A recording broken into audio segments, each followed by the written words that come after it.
தமிழ் சினிமாவுக்கு விஜயோடைய பங்கு. ஒரு வருஷத்துக்கு இவ்வளோ பட்ஜெட் வருதுன்னா, ஒரு வருஷத்துக்கு இவ்வளோ கலெக்ஷன் வருதுன்னா, அதில் பாதி கலெக்ஷன் வந்து விஜயோட தான். அப்படி இருக்கிறவர் வந்து இது என்னோடய லாஸ்ட் படம், நான் வந்து அரசியலுக்கு போகிறேன், இதுக்கப்புறம் படம் நடிக்க மாட்டேன் அப்படின்னு சொல்லிட்டு ஒரு லாஸ்ட் படத்தை உள்ளே கொண்டு வராங்க.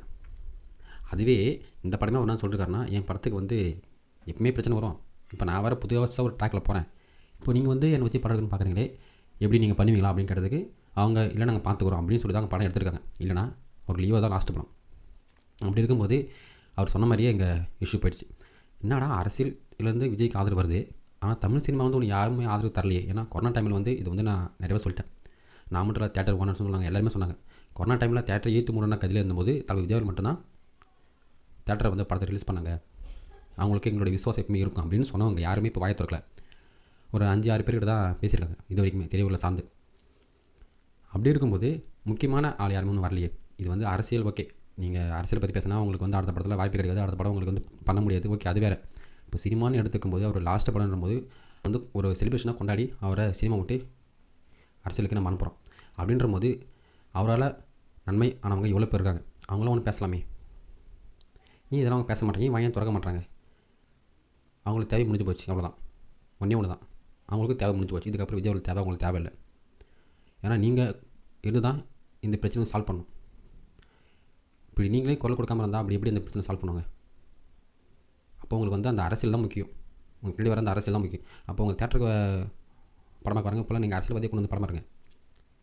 தேட்டருக்கு வரது பொதுமக்கள். அவங்க பொதுமக்கள் யாருக்காக வராங்க, எதுக்காக வராங்க? ஒன்று தலைப்படம், அப்படின்னு தளபதி படம். இந்த 2 படத்துக்கு தான் கூட்டம் வருது. சூப்பர் ஸ்டார் கமல்ஹாசன் படத்தில் இப்போ கூட்டலாம் அந்த அளவுக்கு இல்லை. இந்த 2 படம் தான் செலிப்ரேஷன். இந்த 2 படம் வந்தால் மட்டும் தான் திருவிழா. அப்படின்ற போது இந்த 2 படம் தான் உங்களுக்கு அதெல்லாம் வசூல். அப்படின்ற போது நீங்கள் ஒருவர் வந்து ரேஸுக்கு போய்ட்டார், ஒருத்தர் வந்து அரசியலுக்கு போகிறார். அவர் ஒன்றும் லாஸ்ட் படம் சொல்லிட்டு போகல, ஆனால் விஜய் வந்து லாஸ்ட் படம் சொல்லிட்டு போயிட்டார். அப்படி இருக்கும்போது நீங்கள் தான் அவருக்கு ரொம்ப சப்போர்ட்டிவாக இருக்கணும். சப்போர்ட்டிவாக இந்த பிரச்சனையை சால்வ் பண்ணி முடியும். அதாவது இந்த சென்சார் போர்டு எப்படி தெரியுமா, இது வந்து சென்ட்ரல் கவர்மெண்ட், அதில் தான் அவங்க அதிக பேர் ஒர்க் பண்ணுறாங்க. இந்த படத்தை டிசம்பர் 19 அனுப்பிச்சிட்டாங்க சென்சார் போர்டு.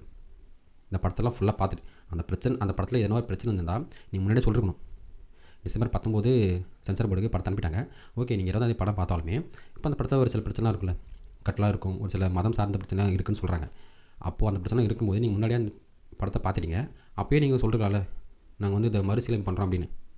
இத்தனை நாளாக சும்மாவே இருந்துட்டு 5ஆம் தேதி சொல்கிறீங்க, அதுக்கப்புறமா சும்மா இருந்துட்டு இப்போ கேஸ் போட்டு நாளைக்கு 10 மணிக்கு கோர்ட்டில் தீர்ப்பு.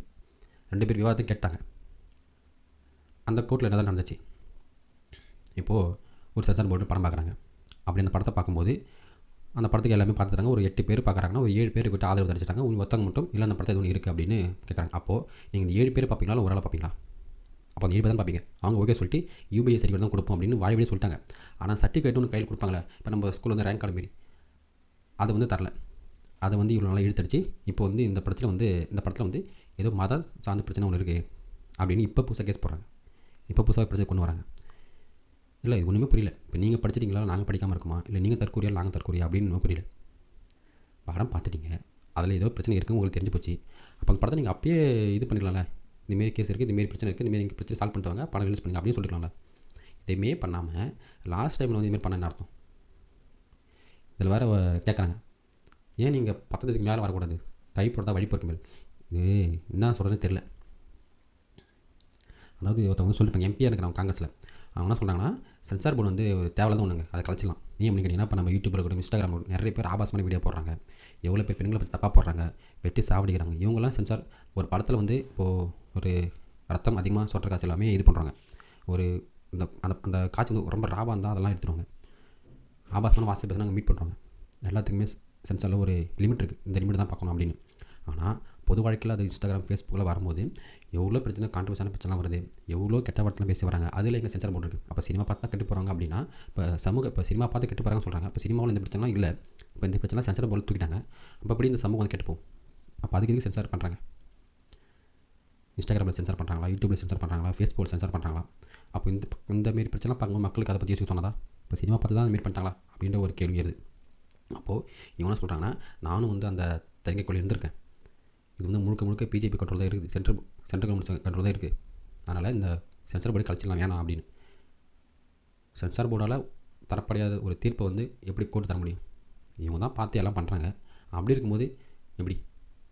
அதாவது இப்போ விஜய்க்கு வந்து இதுதான் இந்த படம் தான் ரொம்ப பிரச்சனை வருதா அப்படின்னு கேட்டால் கண்டிப்பாக கிடையாது. இதுக்கு முன்னாடி மெர்சல் ஆகட்டும், துப்பாக்கி ஆகட்டும், தலைவாகட்டும், தலைவாக்கு வராத பிரச்சனையா அப்படிலாம் இருக்கும்போது ஒரு அழுத்தமான சூழ்நிலை வந்து இப்போ விஜய் தராங்க. நீ எங்கள் பக்கம் கூட்டின்னு வரல, உன்னை என்ன பண்ணுற பாரு, நீ ஏன் எங்கள் பக்கம் கூட்டின்னு வருவ அப்படின்னு. இது விஜய் அவர்களுக்கு சாதகம் தான். அவர் எந்த அளவுக்கு இது வீச்சு கிடையாது, இது அவருக்கு சாதகம் மட்டும்தான். நீங்கள் எந்த அளவுக்கு அவர் நோண்டுறீங்களோ அந்த அளவுக்கு வந்து அவருடைய வளர்ச்சி ஒன்று அதிகமாகும். இப்போ அந்த படத்துக்கு வந்து பப்ளிசிட்டே தேவையில்ல, நீங்கள் தான் பப்ளிசிட்டி பண்ணிட்டீங்க. அப்படி இது பப்ளிசிட்டி இந்தியா ஃபுல்லாக தெரிய வேண்டிய படத்தை வேர்ல்டு ஃபுல்லாக தெரிய வைக்க போகிறீங்க. அவ்வளோதான் உங்களுக்கு பப்ளிசிட்டி பண்ணியாச்சு, அவ்வளோதான். இது மேலே வந்து காசு கொடுத்து பண்ண வேண்டிய அவசியமே தேவையில்லை. படம் ஏற்கனவே ஒரு ஹைப்பில் தான் இருக்குது, இன்னும் ஹைப்பில் ஆகி போச்சு. இந்த அச்சீவ்மெண்ட்டை பார்த்து ஃபேன்ஸ் கேட்குறது, கேட்சர் தான் கிண்ண அதை கிண்டேஸ் பண்ணி நாங்களாம் பார்த்து லாஸ்ட்டு படம் நாங்கள் எங்களால் முடிஞ்ச அளவுக்கு நாங்கள் செலிப்ரேஷன் பண்ணி அவர் அனுப்பிச்சுட்ருப்போம், உள்ளே என்ன தான் பண்ணி வச்சிருக்கேன் அப்படின்னு. அவர் ஏதோ பண்ணி வச்சிருப்பார் கண்டிப்பாக. ஓகே, இந்த படம் வந்து நாளைக்கு வந்து திருப்பி 10:30 மணிக்கு கூட்டல என்ன ஜட்மெண்ட் வரப்போகுது அப்படின்னு தெரியல. சப்போஸ் அவங்க நாளைக்கு சென்சார் போர்டு கொடுத்தாலும் வெள்ளிக்கிழமை சனி ஞாயிறு 2 நாள் லீவு, மேபி திங்கக்கிழமை இருக்கலாம், இல்லை செவ்வாய்க்கிழமை இருக்கலாம், படம் ரிலீஸ் ஆகலாம். ஆனால் இப்போ டாக்குனா அப்படின்னா படத்தை யாரும் பார்க்க வேணாம் அப்படின்னு ஃபேன்ஸுக்கு சொன்னதாகும். அப்படிலாம் படம் தமிழ் சினிமா அவ்வளோதான் நம்ம எடுத்துக்கலாம். நாமளும் இந்த அரசியல்வாதி மாதிரி தனித்தனியாக பிரித்து பார்த்தா இங்கே ஒன்றும் முடியாது. நாம் வந்து ஓகே தமிழ் சினிமா தமிழ் அப்படின்ற ஒரு உணர்வோட படம் பார்க்க போகலாம். மற்றபடி படம் பார்க்காதீங்க, படம் ஓடக்கூடாது அப்படிலாம் ஒன்றும் கிடையாது. நம்மளுடைய சப்போர்ட் கண்டிப்பாக தமிழ் சினிமாவுக்கு இருக்கும். இப்போ விஜய் சொல்கிறது தான், இப்போ விஜய் வந்து அதான் சொல்லுவார். ஆனால் விஜய் பிடிச்ச தமிழ் சினிமா தான். அப்படியே இருக்கும்போது அவர் தமிழ் சினிமா வந்து மேலே போக தான் பார்க்குறதால கீழே படம் பார்க்க மாட்டார். அவர் சொல்கிற விஷயம் இது மட்டும் தான் இருக்கும். எல்லோரும் போய் எல்லா படத்தையும் பாருங்கள், தமிழ் சினிமா வந்தால் நம்ம வளர்ந்த மாதிரி அப்படின்னு அவரும் சொல்லியிருப்பார். பார்ப்போம் நாளைக்கு என்ன கோர்ட்டில் தீர்ப்பு வருதுன்னு 5 நிமிஷத்தில் போகலாம்.